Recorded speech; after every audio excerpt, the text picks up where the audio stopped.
For 3 years, Silas Hartley had lived in complete solitude, tucked away in a forgotten stretch of desert land where even the wind seemed hesitant to pass.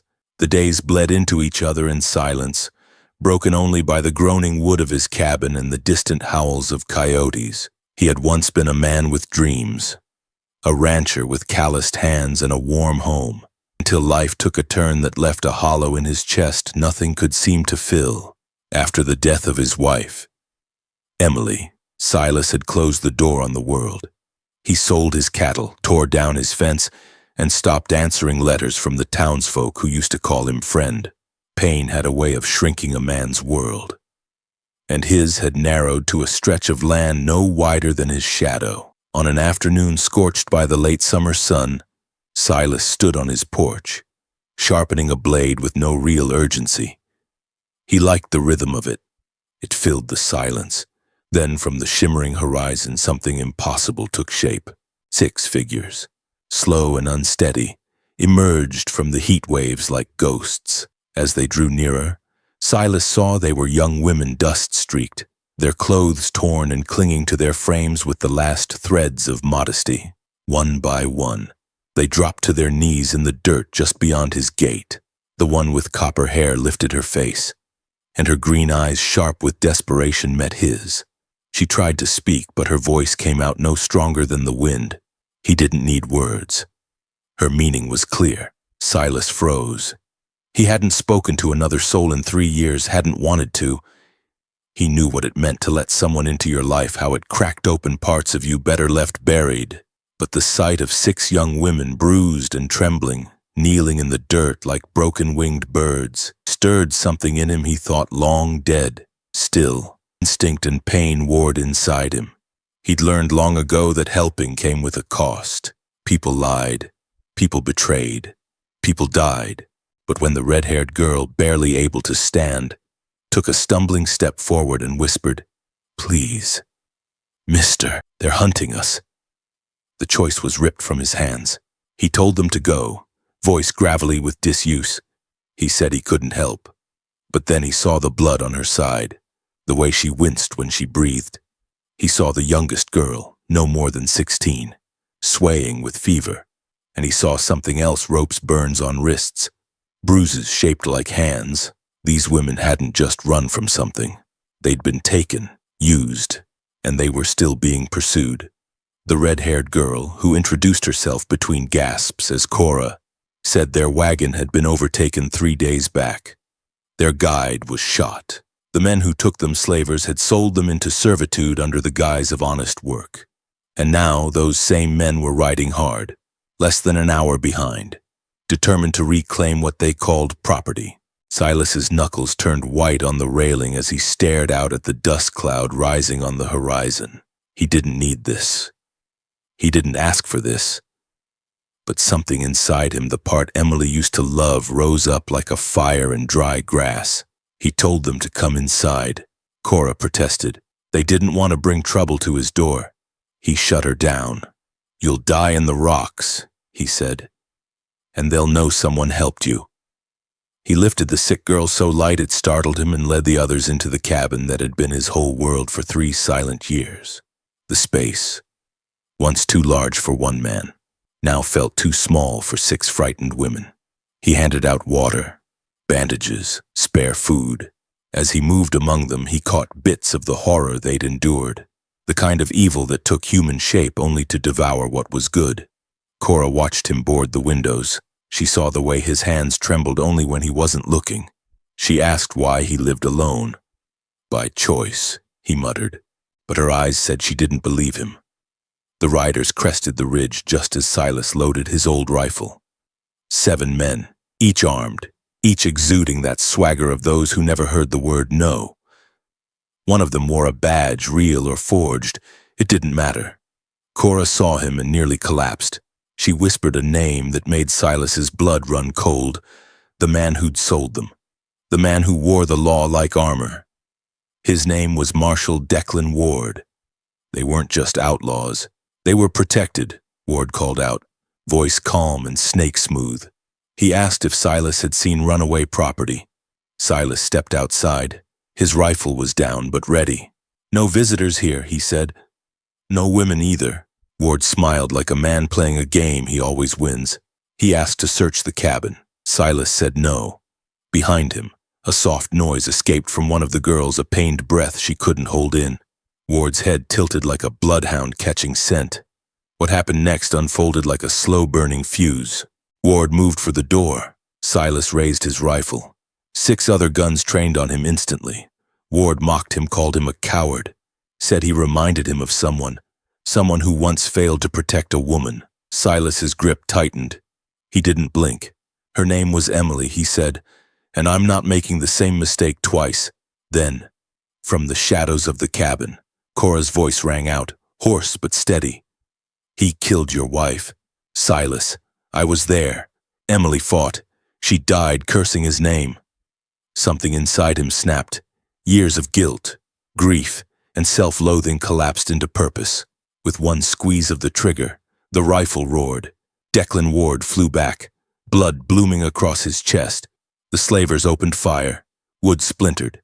Glass shattered. Silas rolled off the porch, firing again and again. The women, fueled by rage and the will to live, found weapons in his cellar and joined the fight. Bullets flew. 2 slavers fell. The rest turned tail, fleeing into the hills they once thought they owned. Silence followed, heavy, but not empty. Silas stood over Ward's body, chest heaving. It was done. Cora knelt beside him. Emily would be proud, she whispered. Around them, the others stood, bleeding, shaking but unbroken. Weeks later, they left together, built a school 2 territories north. Silas built it with his hands, each nail a symbol of a man reclaimed. He married Cora under a sky filled with desert blooms. Grace, the youngest, grew strong and taught more children than she could count. And sometimes, as twilight fell and the wind swept soft across the dry earth, Silas swore he could hear Emily's voice in the breeze telling him, at last, he'd come home. The sun hung low in the sky, casting long golden shadows across the parched earth as Elias Rowe stepped out of his barn, wiping dust from his hands with a faded rag. The heat of the day still clung to the air, and the silence of his secluded homestead settled around him like a familiar cloak. It had been years since anyone had come down that long dirt trail leading to his cabin, and in that time, he had come to prefer it that way. The desert didn't ask questions, and it didn't care who you were or what you'd lost, or how many nights you lay awake wishing for a different past. That kind of indifference suited Elias just fine, until that afternoon. He noticed them first as dark shapes wavering in the shimmer of heat at the far end of the trail, too many to be a stray traveler, too slow and unsteady to be riders. As they came closer, he could make out the torn edges of skirts, sunburned arms shielding tired eyes, and faces etched with desperation. 6 women, no older than their early 20s, stumbled forward on foot. Some limped. One leaned heavily on another for support, and their clothes bore signs of struggle-ripped seams. Dried blood, dust caked into every fold. Elias stood frozen on the porch, hand resting on the old rifle mounted near the door. He hadn't spoken to anyone in over a year, and now, without warning, these strangers were collapsing into the dirt before him. The woman at the front lifted her head and locked eyes with him. Her name, he would soon learn, was Josie. She had the kind of presence that cut through the noise of the world, even when barely standing. Her voice was hoarse from thirst, but her words were clear. "Please, to help us." One of the younger girls fell face first onto the hard ground, unmoving. Elias hesitated, war instincts clashing with long-buried compassion. Every part of him screamed to turn away, to close the door and protect the fragile peace he had carved out of pain and silence. But the sight of that unconscious girl barefoot, bruised, skin like parchment under the sun made him move. He fetched water first, cold from the spring behind his barn. It revived the worst of them enough to sit upright. The girl who had collapsed was named Ruth. She was feverish, barely coherent, her body trembling under the weight of heat and sickness. Josie cradled Ruth's head and looked up at Elias with gratitude that cut through his defenses like a blade. Once inside the cabin, he laid them on every available surface: his own cot, the bench by the window, a pallet made of spare blankets. He rationed what food he had without question. They ate like people who hadn't had a real meal in days. When the dust settled and the sun dipped behind the ridge, Elias asked the question that had been burning on his tongue since their arrival. "Who did this to you?" Josie answered without hesitation. Her jaw tightened, and her eyes lost all trace of warmth. "Slavers," she said. "They promised us work. A man came to town offering jobs out west, said there'd be food, money, a safe place to live. Some of us were desperate enough to believe him. The rest, we followed friends, sisters. We were taken by force." Elias listened in silence, anger rising in his chest. He'd seen this kind of evil during his time as a deputy years ago, but never this close, never this raw. "They sold us like cattle," Josie continued, voice low and tight. "We escaped 3 nights ago, took a wagon when they were drunk. Been running ever since." He looked at her hands torn at the knuckles, raw at the wrists from where rope had bitten through. "They'll come after you," he said quietly. "They already are," she replied. "They had horses, guns. They won't stop until they find us." Elias stepped out onto his porch, scanning the ridge with narrowed eyes. The landscape was flat and open, offering little cover but plenty of warning. If someone was following, he'd see them long before they reached the cabin. But it wasn't the kind of fight he could win alone, especially if the men were armed and desperate. Still, something about the way Josie carried herself, protective, unflinching, ready to shield the others, made him believe this was more than a mercy mission. It was a stand. As the stars emerged and the desert cooled, Elias set to work.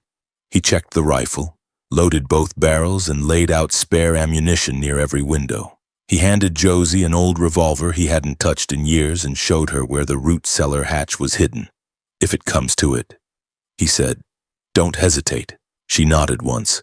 No theatrics, no pleading, just the steely acceptance of someone who'd run out of room to run. That night, no one slept. Ruth's fever climbed, and the others rotated cool cloths across her forehead while Elias kept watch by the window. Around 2 in the morning, a sound split the quiet, a faint thudding of hooves, far off but growing. Josie stiffened where she sat, hand tightening around the pistol. "It's them," she said. "They found us." Elias said nothing. He moved outside, stepping into the moonlight with his rifle slung across his shoulder. Dust clouds rose behind the hill, and moments later, 4 riders crested the slope. Even from this distance, Elias could see the swagger, the glint of gunmetal, the arrogance of men who had never been told no. One wore a long brown duster and had a scar running from temple to jaw. He raised a hand in mock greeting. "We're looking for some girls wandered off. Might have passed through here," the man called out, voice dripping with false politeness. Elias didn't reply. "You see 'em?" the man pressed, spurring his horse a few paces closer. "They're not here," Elias said simply. "You sure about that?" Mr. Elias lifted his rifle and leveled it at the rider's chest. "You take another step, I'll make sure you never ride again." For a moment, silence reigned. Then one of the men chuckled. "You serious?" Old man behind Elias. The cabin door creaked open. Josie stepped out, her revolver raised, face hard as iron. 2 other women flanked her, one gripping a fire poker, the other an old hunting knife. Their eyes gleamed with the kind of resolve born only from survival. "Looks like he's not alone," the scarred man muttered. Elias took a step forward. "This is your only warning. Leave now." The lead rider spat into the dirt. "Ain't worth it," he grumbled. "Girls ain't worth dying for." He yanked the reins and turned his horse. The others followed, throwing bitter glances over their shoulders. Within minutes, the night swallowed them. When it was over, Elias let out a breath he didn't realize he'd been holding. Josie lowered her revolver, her shoulders shaking from the adrenaline. He looked at her, at all of them dirty, bruised, but unbroken, and realized his quiet world had changed forever. Not because of what he had done, but because of what he had chosen to stand, to protect, and to trust again. The door to the cabin remained open that night, letting in the cool wind and the faintest sense of something long-forgotten hope. Elias Rose stood in the doorway of his cabin, arms crossed tightly over his chest, the familiar weight of his solitude pressing heavier than ever before. The 6 women inside, dirty, trembling, and clinging to what little strength they had, were not part of the life he had built out here. He had chosen the silence, the stillness, the isolation after too much had gone wrong. The wind didn't lie, the mountains didn't betray, but people brought pain. And these women, despite their youth and battered condition, came with more danger than he had seen in years. He could feel it in the way Josie kept glancing over her shoulder, how her hand never strayed far from the makeshift weapon tucked beneath her skirt. Her words still rang in his ears. Slavers were coming, and they weren't far behind. He moved to the window, peering out over the open plain. Nothing yet, just the ripple of dry grass and the faint cry of a hawk. But the girl's condition told him enough. They hadn't had time to rest or tend to wounds. One of them, Ruth, the youngest, lay curled on his bed, her face flushed with fever, breath shallow and quick. Another, Liza, cradled a bandaged arm with clumsy fingers, the cloth already soaked through with blood. Every inch of Elias's instincts warned him to turn them away, not because he lacked compassion, but because he'd seen what mercy cost. He had lost everything once. Years ago, a single mistake in judgment had cost lives, and he had sworn never to let the chaos of others bleed into his world again. But here they were, bleeding on his floor, whispering of men who took women like property and didn't care how many they had to kill to get them back. Josie sat by the hearth, warming her hands, but her eyes never stopped watching him. She read him like a man who had built too many walls. "You don't have to fight for us," she said, her voice calm. "Just let us hide. We'll go before sunrise. We don't want trouble." Elias said nothing. He walked past her, past the girl in fevered sleep, out to the shed where he kept the last vestiges of the life he had abandoned: his saddle, a lantern, and a Winchester wrapped in oiled cloth. He hadn't fired it since the year he buried his badge, the same year he swore off the world. But his hands still remembered the weight, still knew how to load a round without looking. The weapon sat heavy in his palms, as if it, too, knew the gravity of the choice he was making. He returned to the cabin and leaned the rifle by the door. "They'll be here before dark," he said, finally. "You stay quiet. Stay low. If they ride past, good. If not, we deal with it." Josie stood slowly, pain in every motion. "You sure know?" Elias answered. "But I'm done running," Ruth moaned in her sleep, sweat beading along her brow. Elias crossed the room and felt her forehead, then dipped a cloth in cool water and laid it gently across her skin. Her eyes fluttered but didn't open. He looked to the others. "You know how to shoot?" he asked. Lisa nodded. "Some," she said. "We had to learn." He opened the small trapdoor behind the stove and pulled out a crate of old revolvers, dusty and stiff from years of disuse. "Clean them. Check the cylinders. There's ammunition in the crate beneath." The women gathered close, grateful but focused. Josie inspected each weapon with hands that had clearly done this before. Elias watched her. There was something about her calm, something practiced, like a woman who had lost too much to fear what came next. Outside, the sun edged lower, casting gold and blood across the desert. Elias moved from window to window, checking angles, making mental notes of cover and blind spots. He rigged up a bell and string across the path leading to the barn, then set a mirror behind a bucket to catch glimmers of movement from the ridge. His cabin was small, defensible, but only if they were lucky. The silence inside was broken only by the clicking of metal and the low hum of Ruth's labored breathing. One of the girls, tall and quiet, knelt beside her with a damp cloth and whispered prayers under her breath. Elias didn't know if she was asking for a miracle or saying goodbye. "Marshall," Josie said, coming to his side, the man leading them. His name's Clay Donner. Used to be with the cavalry. Knows how to fight. Figures, Elias said. Men like him always wear a badge at some point. He won't stop, she added. Not unless he's dead. Elias nodded slowly. Then we make sure he doesn't leave, just before sunset. The first sign came. A line of dust trailing down the canyon pass. Horses? Maybe 5 or 6, moving fast. Elias squinted through the scope of the rifle and spotted them riders with rifles slung low, confident in their numbers. One wore a wide-brimmed black hat and sat too straight in the saddle. That had to be Donner. He went back inside, locking eyes with the women. They're coming, he said. You've got 2 minutes. The cabin transformed into a fortress of determination.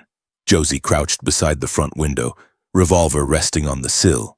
Liza and 2 others took the back, while Elias remained at the door. The girl with the prayers stayed with Ruth, her hand never leaving the feverish girl's shoulder. Then came the voice. A shout from outside, firm and oily. Evening, friend. We're looking for some women went missing. Thought they might have come this way. Elias stepped outside, rifle held low but ready. The light behind him cast his shadow long and straight across the dust. Ain't seen anyone come through here, he said. The man in the black hat grinned beneath his mustache. That's so. You mind if we take a look around? I do, Elias said. You alone in there? Donner asked, tone casual. Nope, Elias replied. And I ain't inviting you in. Donner's grin faltered. You sure you want to make this hard? I'm not the one chasing girls with ropes and guns, Elias said. The air shifted. One of the riders nudged his horse forward, but before he could speak, a gunshot rang out from the cabin. Josie had fired a warning shot over the man's head, shattering the branch of a mesquite tree. Silence followed. Tense, unspoken. On a hair trigger, Donner snarled, Fine, you picked your side. He raised his hand, and all hell broke loose. The riders charged. Bullets slammed into the walls. Elias dropped to one knee and returned fire. Josie took out the man closest to the window with a single shot. Lisa's voice called out from the back. 2 down. Elias kept firing, moving between cover, until he heard a scream. One of the women had been hit in the arm, but she kept firing, her other hand steady. Donner pushed toward the porch, gun drawn, teeth clenched with rage. Elias stepped from behind the door frame and fired. Donner stumbled back, clutching his gut, and collapsed into the dirt. The remaining slavers broke and ran, vanishing into the dusk. Elias didn't follow. He watched until the dust settled, then walked slowly to Donner's body. The man gasped once, cursed him, then died with his eyes open. Inside, Ruth had stopped shaking. Her fever broke sometime during the chaos, and the girl who had prayed for her let out a sound somewhere between laughter and tears. Elias sat on the porch steps as the night fell, the sky above heavy with stars, and the scent of gunpowder still clinging to the air. He had made a choice, one he could not take back. But for the first time in years, it felt like the right one. The first rider crested the hill just as the last rays of sunlight fell behind the ridge. Elias Rowe, crouched behind the woodpile he'd stacked earlier that morning, watched with narrowed eyes as 5 more men emerged one by one, riding with a quiet confidence that belonged to those used to taking what wasn't theirs. At the center of the group was a man whose silhouette Elias hadn't seen in years, but whose presence made his stomach churn as if time hadn't passed at all. The way he sat in the saddle, spine rigid, chin high, with a long duster brushing against the stirrups, was burned into Elias's memory like a scar that never healed. The lead rider dismounted, brushing dust from his lapel with a casual arrogance that made Elias's jaw clench. The man had once worn a badge that carried the weight of the law, but Elias knew better than most how hollow that symbol had become in the hands of Marshal Roland Vexley. The name alone carried poison. Years ago, Vexley had shown up in Elias's life wearing a polished badge and carrying a clipboard full of threats levies, land audits, mysterious back taxes that seemed to grow overnight. He had looked Elias in the eye and told him that silence would cost less than defiance. When Elias refused to pay bribes, Vexley went after the one thing Elias couldn't live without: his wife. Her name had been Mary, quiet, kind, stronger than she ever let on. The fire that destroyed the northern fields hadn't started by accident. Elias had come home to smoke on the wind, to flames licking at the barn, and to Mary trapped inside, too late to be saved. It was weeks before he learned the truth that Vexley had threatened the hands, paid off a neighbor to set the blaze as a warning. By the time Elias gathered enough to confront the marshal, the man had vanished, transferred west under the guise of federal reassignment. And now, here he was again, standing just 50 yards from Elias's door, flanked by armed men and still reeking of power unchecked. "Evening, folks," Vexley called out, his voice oily and loud, meant to carry. "Heard there were some young ladies in distress up this way." From the cabin window, Josie crouched low, her revolver steady in her hand. She whispered something Elias couldn't hear to one of the girls beside her, then crept along the wall to get a better angle. Inside, Ruth moaned faintly in her sleep, her fever still unbroken. Elias stood slowly, stepped into the clearing with his rifle cradled against his chest, and locked eyes with the man who had once burned his life to the ground. "Marshal," Elias said, voice low and dry as desert bone. "Well now," Vexley drawled, tilting his head, "ain't you a sight? I heard you were out here talking to shadows. You're not welcome here," Elias said. Vexley smiled, the kind that never reached the eyes.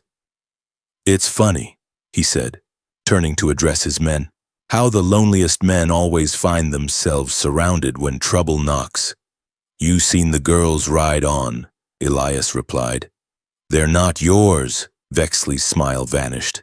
"They're mine by law," he said coldly. "Runaways, property.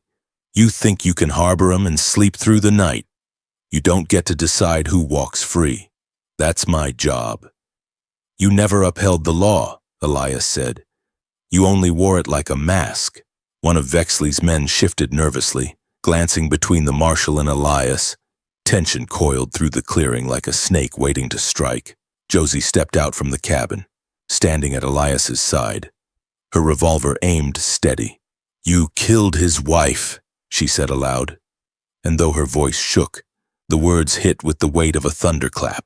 Vexley blinked once, his smile now brittle. "That's a dangerous accusation, miss." "I was there," Josie continued. "Back east. I worked on a ranch not 2 counties over. I heard you threaten the Rose. Heard you say you'd burn 'em out. We all knew who started that fire. You never expected survivors." Elias didn't flinch. The old grief still burned. But beneath it now was something cleaner clarity.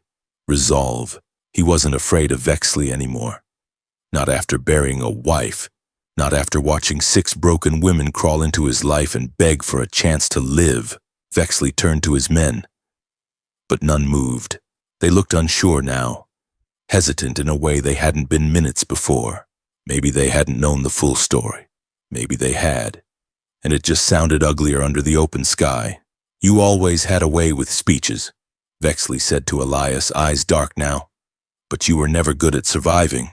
"Maybe," Elias said, "but I'm better at protecting what matters." A beat of silence passed.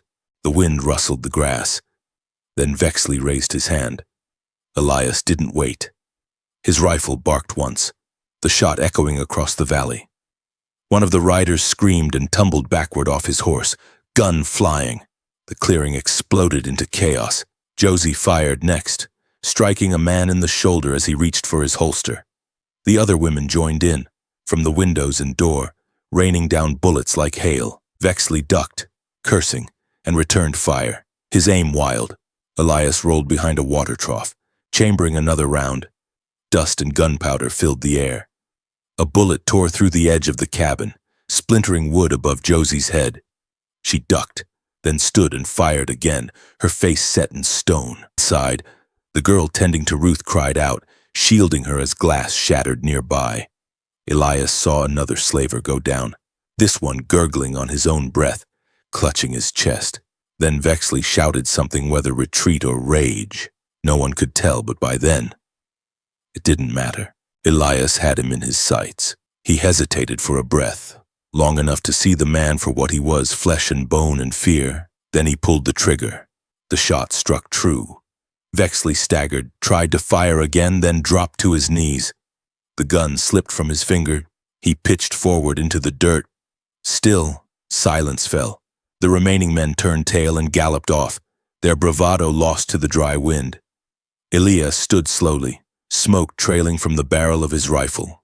The women emerged from the cabin one by one, unbruised but standing, alive. Josie walked to his side, breathing hard. "It's over," she said. Elias nodded. Eyes on the body. It should have ended years ago. In the days that followed, they buried the dead in a narrow ravine and cleaned the cabin of blood and ash. Ruth recovered slowly. The others began to speak of plans, travel north, start again, maybe even teach. And Elias, who had once sworn never to open his door again, began to build something he never thought he'd see again, a future unmarred by fear. In quiet moments, when the wind came soft over the hills, he sometimes thought he heard Mary's voice, not in sorrow, but in peace, as if she too had finally found rest. The air outside the cabin grew thick with silence, the kind that comes right before a thunderstorm or a shootout. Elias Rose stood firm at the threshold, his rifle gripped tightly in both hands. Dust swirled at his feet, kicked up by the hoofbeats of the riders who had surrounded his land. There were 5 of them now, maybe 6, men with calloused faces and nervous fingers dancing near the triggers of their revolvers. But it was the man at the front, Marshal Roland Vexley, who held everyone's attention. He sat tall in the saddle, his eyes fixed on Elias with the icy calm of a man who thought the world owed him everything. "We ain't got all day," Vexley called out. "You got 10 seconds to let us in and hand over the girls, or we come in our own way." Elias didn't flinch. The barrel of his rifle stayed steady, aim just left of Vexley's heart. He didn't speak yet. His silence spoke enough. Behind him, the cabin door remained open a crack. Inside, the 6 women crouched low. Josie had taken a position just behind the window, revolver in hand, her breath slow and deliberate. The others were ready too, despite the wounds, the fear, the exhaustion. Elias hadn't asked them to fight, but they hadn't needed to be asked. Some lines, once crossed, demanded a response. Vexley's horse pawed at the dirt. "You really want to die for them?" he asked. "Louder now. They ain't your blood, ain't your business. Hell, most don't even speak your name without spitting." Elias's voice finally came, dry and calm. "They're under my roof. That's all the reason I need." The men shifted in their saddles, hands twitching. Tension stretched thin across the field. No one moved. No one blinked. Then Josie's voice broke through the hush. She stepped out from behind the window, slow and purposeful, and came to stand beside Elias. Her hair was pulled back, her face bruised and determined, and the revolver stayed at her side, not hidden, not raised, just visible enough to be a promise. "You remember what you did in Harrow Creek?" she asked Vexley, her voice carrying clear in the dry air. "You dragged girls out of wagons like they were sacks of flour, burned homes, shot a man for trying to stop you." Vexley's smile tightened. "I don't recall every favor I've done." "You should recall this one," Josie said, louder now. "Because you killed Mary Rowe." The world seemed to pause. Even the wind held its breath. Elias turned his head slightly toward her, not quite believing what he'd heard. His eyes searched hers, and she nodded slowly. "I was there. I was 15. You think I didn't recognize the man who set that fire, the one who held the lantern while the barn went up? She didn't die calling your name, Elias. She died fighting. She hit one of them with a pitchfork before they set the hay on fire. They burned it anyway." The words cut through him, sharper than any bullet. For years, he had imagined Mary calling for him while the smoke choked her lungs. He had dreamed of her final breath being one of fear or sorrow. And now, in the middle of this standoff, with rifles drawn and death close enough to taste. He saw her again, but this time she wasn't begging for help.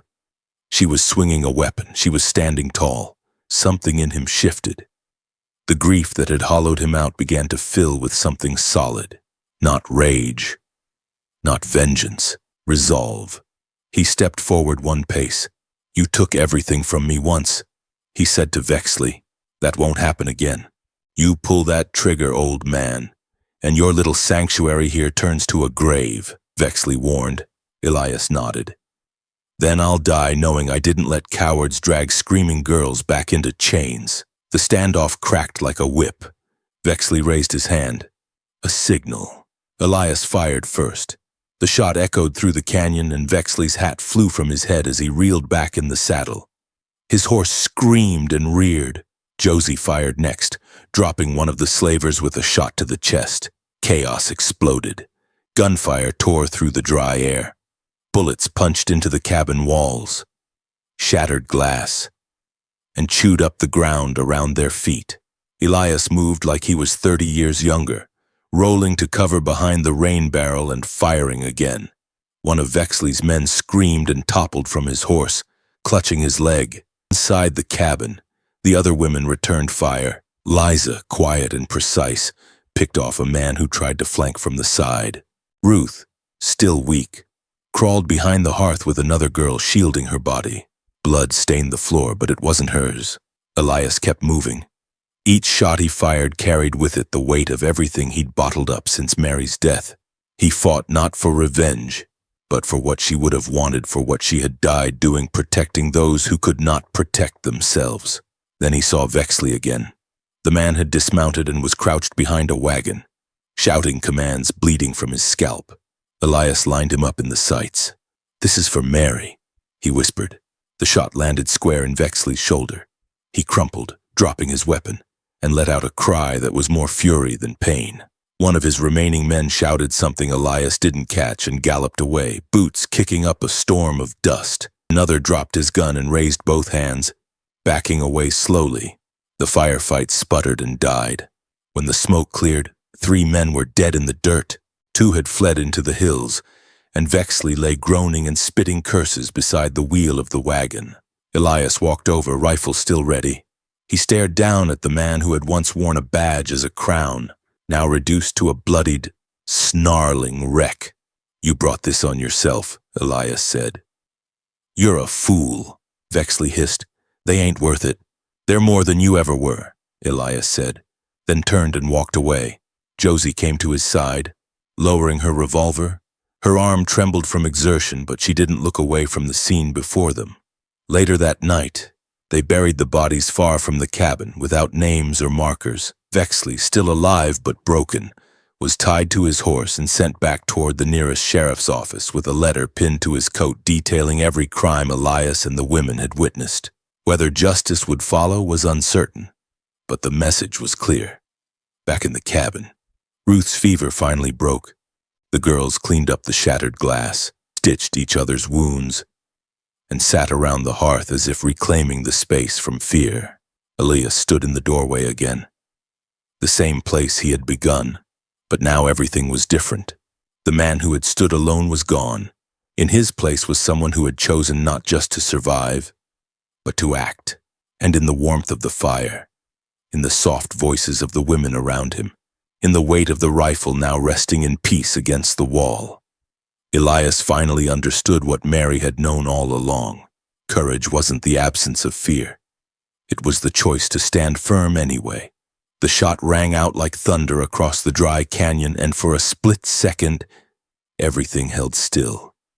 Elias' rose bullet tore into Marshal Vexley's shoulder, knocking the smugness clean off the man's face and throwing him backwards off his feet. His revolver clattered onto the hard-packed ground. Dust swirled. Sunlight flickered. And then, like a flame hitting dry pine, the silence ignited into chaos. Vexley's men screamed, cursing and drawing their guns, firing blindly toward the cabin. Bullets ripped into the front wall, splintering wood, punching holes through the shutters. Elias ducked, rolled behind the wagon where he'd stacked a few water barrels, and chambered another round. The sound of gunfire roared around him, but through it he could hear the fierce, sudden voice of Josie, rising like a war cry from inside the cabin. To the cellar she shouted, "Go!" The women inside didn't hesitate. Clara led the charge, flinging open the trapdoor near the stove and pulling out the canvas-covered crate Elias had shown them just hours earlier. Inside were 2 shotguns, 3 revolvers, and more ammunition than any woman should have needed, but every bit of it was loaded and ready. Clara tossed a revolver to Liza, handed a shotgun to Marion, and kept one for herself. The fear in their eyes turned into something sharper, something honed by desperation and resolve. Elias popped up from behind the barrels and squeezed off another shot. One of Vexley's men went down hard, grabbing at his leg, screaming as he tumbled into the dust. Another rider charged toward the barn, trying to flank the cabin, but Josie took him out with a clean shot through the ribs. She barely blinked. The slavers had expected panic. They had expected to find weak, helpless women and an old man guarding them. What they had found instead was resistance, trained or not, wounded or not. These women had made a choice to stand their ground, and that choice was beginning to cost the attackers dearly. Clara kicked open the cabin door and fired the shotgun straight into the gut of a man rushing forward with a rope in his hand. The blast echoed off the canyon walls. He flew backward, collapsing into a crumpled heap of silence. Blood splashed across the dirt like spilled ink. Liza and Marion took cover behind overturned furniture, firing through the windows, ducking between shots. Anna, the quiet one who had barely spoken since their arrival, reloaded with trembling fingers but didn't stop. Each time she fired, her aim grew steadier. The youngest, Ruth, though still weak from fever, crawled to the corner and passed ammunition with quiet efficiency, her fever-slick forehead glistening in the flickering light. Outside, Elias kept moving. He had learned long ago that staying still during a gunfight was asking to die. He darted between the rain barrel and the fence, rifle up, eyes sharp. He caught sight of Vexley trying to crawl behind a boulder, blood trailing from his shoulder. Elias could have ended it right then, but something inside him said no. Vexley would see this through. He would see what happened when good people chose not to break. More gunfire crackled. One of the slavers, big, mustached, and wild-eyed, ran toward the porch, shouting curses. Clara was waiting. She stepped from the shadows, leveled her revolver, and shot him twice in the chest. He tumbled forward like a falling tree, face first into the dirt. Smoke began to drift over the field, curling around the wagon wheels and clawing at the dry brush. The battle felt eternal, seconds stretching into minutes, each shot carrying the weight of life or death. But slowly, the tide turned. 2 more slavers lay bleeding by the woodpile. One had fled into the hills, abandoning his horse, boots thudding in retreat. Another, seeing the others fall, dropped his gun and held his hands high, trembling. Elias scanned the field, his ears ringing, breath shallow. No more riders charged, no more shots split the air. The screams had stopped. Vexley was still there, slumped against a stone, glaring at Elias through bloodshot eyes. His badge, once polished and shining, now dangled from a broken chain. Elias walked slowly toward him, rifle down but not unloaded. "You think you've won?" Vexley rasped, coughing blood. "You think this changes anything?" Elias crouched beside him, voice steady. "It changes everything? You came here thinking no one would fight back, that these women were yours to take, that I was too broken to care. You were wrong. They'll come for me," Vexley muttered. "You shoot a marshal, even one like me, they'll come. Then let them," Elias said. "Let them see what you've done." He stood and turned away, leaving the man who once burned his life behind. Josie met him halfway, face smudged with soot, hair tangled, but her eyes alive. "We did it," she said. Clara joined them, still gripping the shotgun, breathing hard. Her hands shook now that the adrenaline was fading, but she stood tall. Elias looked around at the battlefield, at the quiet cabin behind him, the bullet-ridden porch, the fallen bodies scattered across the dirt, and realized they had done more than survive. They had reclaimed something stolen. dignity, power, their place in the world. They buried the dead behind the barn, marking the graves not out of honor, but to remember what they had overcome. The wounded were treated, bandages wrapped, wounds stitched. Ruth's fever broke the next day, and for the first time in weeks she stood without help. Plans began to take shape, tentative at first. Clara spoke of a town farther north, one that needed teachers and nurses, a place where women could start again. Josie wanted to help build it. Liza had a cousin there. Even Ruth, small and quiet, said she might like to see snow for the first time. Elias helped them pack when the day came. He loaded crates onto the wagon, made sure they had enough food and water. Before they left, Clara took his hand. "You gave us more than shelter," she said. "You gave us the courage to fight." Elias looked out at the land, sun rising over the hills, painting gold across the dirt. "You always had the courage," he said. "You just needed a place to use it." They rode out just after dawn, 6 women in a wagon bound for something better. Elias stood on the porch and watched them go, a quiet ache in his chest, but not the hollow kind he'd known before. This ache was the weight of something real, something earned. And when the last wheel vanished over the ridge, he turned back inside, picked up his rifle and hung it back on the wall. Not out of fear, but as a symbol of the stand they had taken together for the first time in years. Elias didn't feel like he was waiting for something to go wrong. He felt like a man who had found a reason to live again. When the dust finally settled and the last grave had been marked behind the barn, the quiet that followed was not the same as the silence Elias Rowe had known before. This time, the stillness was rich with meaning. Each gust of wind carried not sorrow, but renewal.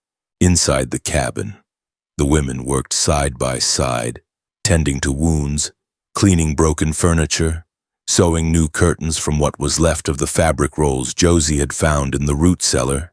Their movements were slower now, deliberate, no longer driven by panic or fear. The danger had passed, and something more delicate was beginning to grow in its place.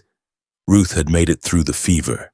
Her cheeks, once pallid and soaked with sweat, now held a flush of color. She still moved carefully, but her voice had returned soft and clear, especially when reading from one of the old books Elias had stashed away years ago. One afternoon, as the sun poured warm light through the repaired shutters, she sat near the hearth reading aloud, while Anna and Marion peeled apples nearby. It felt like home. It was Clara who first spoke of leaving not from weariness, but hope. One evening, as the group sat on the porch, their supper eaten and dusk falling gently around them, she looked out toward the northern horizon and said, "There's a place called New Haven, a town that's building something new. They need women who can teach, not just letters and numbers, but how to stand again. I think we could do that."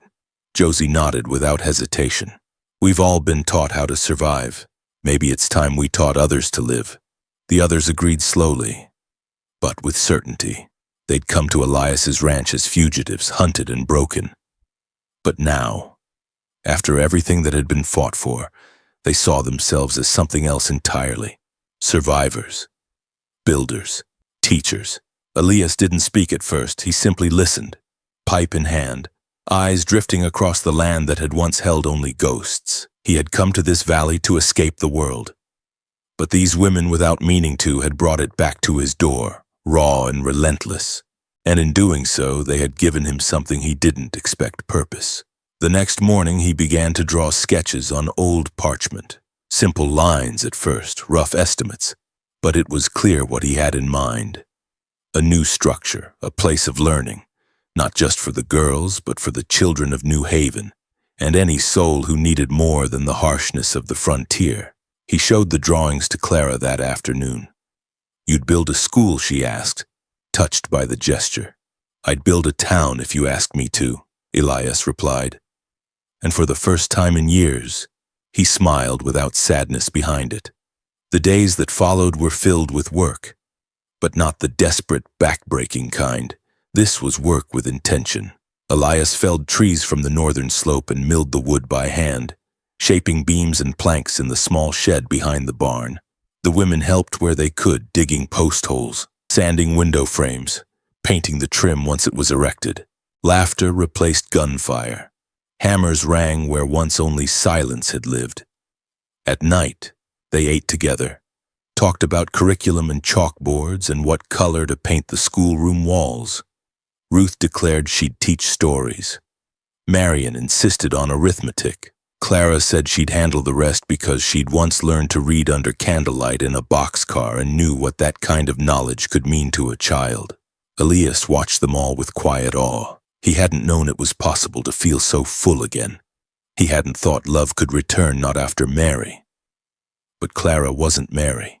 She didn't fill the hole Mary left behind. She simply stood beside it, offering something different, something grounded in the here and now. The school went up before the first snow. It was a simple one-room building with a bell tower Elias had crafted himself. The bell was salvaged from an old church wagon long abandoned in the canyon. Clara cried when she heard it ring the first time. It sounded like memory and future all at once. The day they left for New Haven was bright and cool. The wagon was packed with books, blankets, seeds, and hope. Elias rode beside Clara, hand never far from hers, behind them. Josie drove the second wagon, Ruth and Anna singing softly in the back. Marion followed on horseback, a quiet strength in her posture. The road ahead was long, but no one looked back. New Haven welcomed them not with fanfare, but with open arms. It was a town in the early stages of becoming fences only half built, a general store with shelves still bare, children running barefoot through the streets. Elias met with the town elders and offered his plans. They agreed before the sun had set. Land was granted, a small grant approved. The foundation was laid within the week. Clara taught the first class under the shade of a cottonwood tree. A dozen children sat cross-legged in the dirt, their eyes wide and eager. She started with the alphabet, then told them the story of how she'd learned to fight and why it mattered that they learn to think. Elias watched from the porch of their new home, a modest cabin built just beside the school. He had proposed to Clara a month after they arrived. It wasn't fancy. No white dress or ceremony, just a simple exchange of words beneath the cottonwood where she taught. She said yes with tears in her eyes and her hands covered in chalk dust. They lived simply. Elias kept a small forge behind the schoolhouse and repaired tools for the townsfolk. He taught the older boys to build and repair, sometimes sharing the quiet art of reading timber grain or forging iron. The girls, Ruth, Josie, Anna, Marion, found homes of their own in time. Some married, some stayed, some moved on, but they returned often, bringing letters and news and laughter that filled the house like wildfire. Years passed, and with them came change. The school expanded. New teachers came. A library rose beside it, built with donations and care. But the heart of New Haven never changed. It was a place born from courage, a place where broken things were mended, and the past wasn't forgotten, but it didn't define the future. Elias never stopped thinking of Mary. Some nights, when the wind moved through the cottonwoods just right, he swore he could hear her voice in the branches, soft, approving, at peace. But when he held Clara's hand at night, or rang the bell before lessons, or watched children recite poems he had once read beside a dying fire, he didn't feel haunted anymore. He felt home.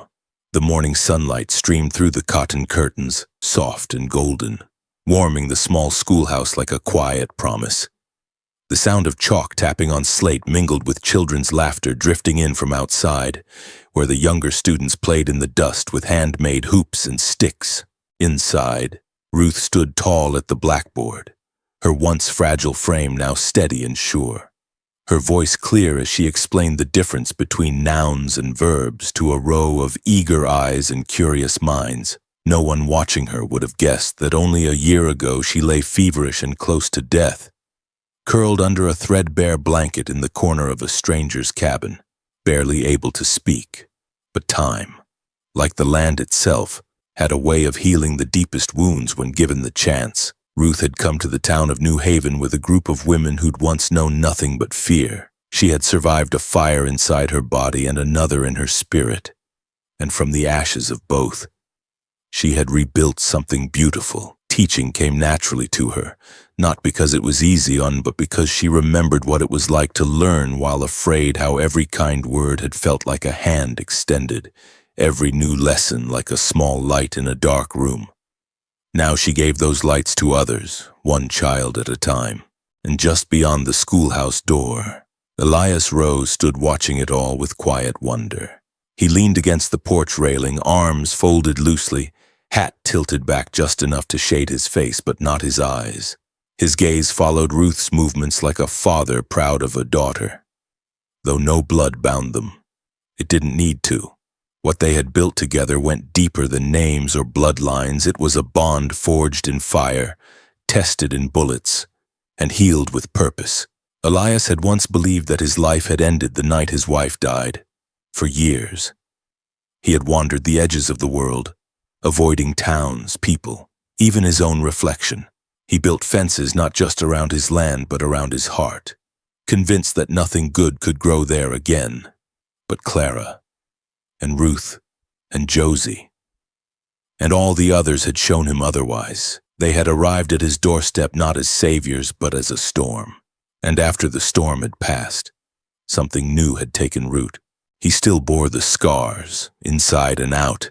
There were nights when he'd wake to the echo of gunshots in his dreams, or see Mary's face in the shadows just before sleep took him.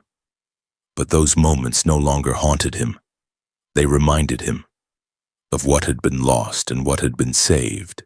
His days now were filled with simple things: fixing a broken wagon wheel, mending the bell tower when a windstorm knocked its beam loose, reading under the cottonwood where Clara still taught history in the afternoons. Sometimes he helped older students with their arithmetic.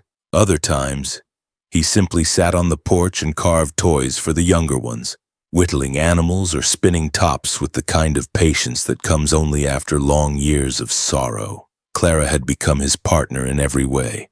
They married quietly under the same tree where she'd once spoken of building a new life, and their vows were spoken in soft voices with no audience but the land around them. Their love wasn't fiery or loud. It was steady, earned, and deeply rooted. She was the kind of woman who remembered the name of every child she'd ever taught, who greeted each day with purpose, and who never let the past define the limits of what could be built from its ruins. Together they welcomed others to New Haven, women who needed refuge, boys who needed fathers, families who wanted more than survival. The town grew slowly, but it grew with intention, each fence post planted by hand, each brick laid with care. The school expanded first, then the library. A clinic followed, then a bakery.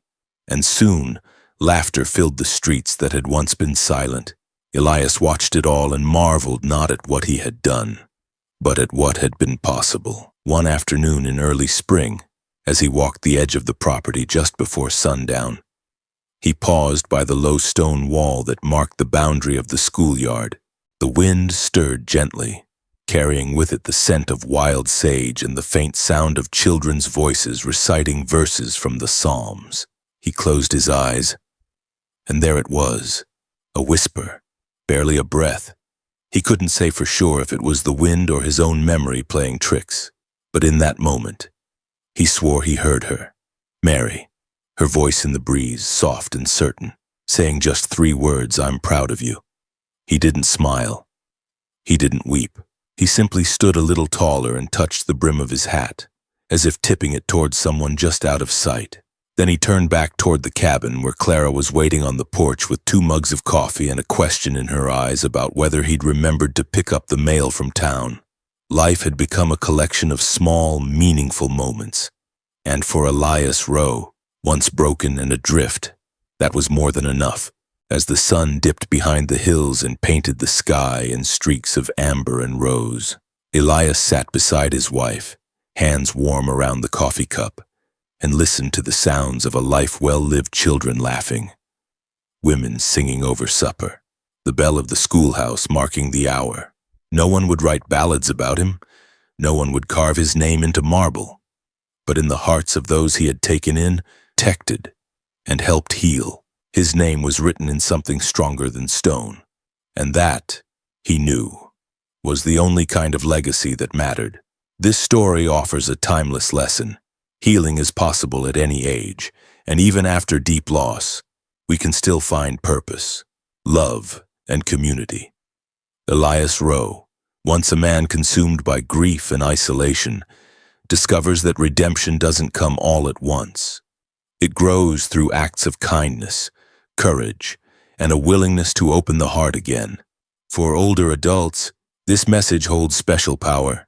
Life's later chapters are not merely for reflection but for renewal, new relationships, meaningful work, and the choice to help others can bring profound fulfillment.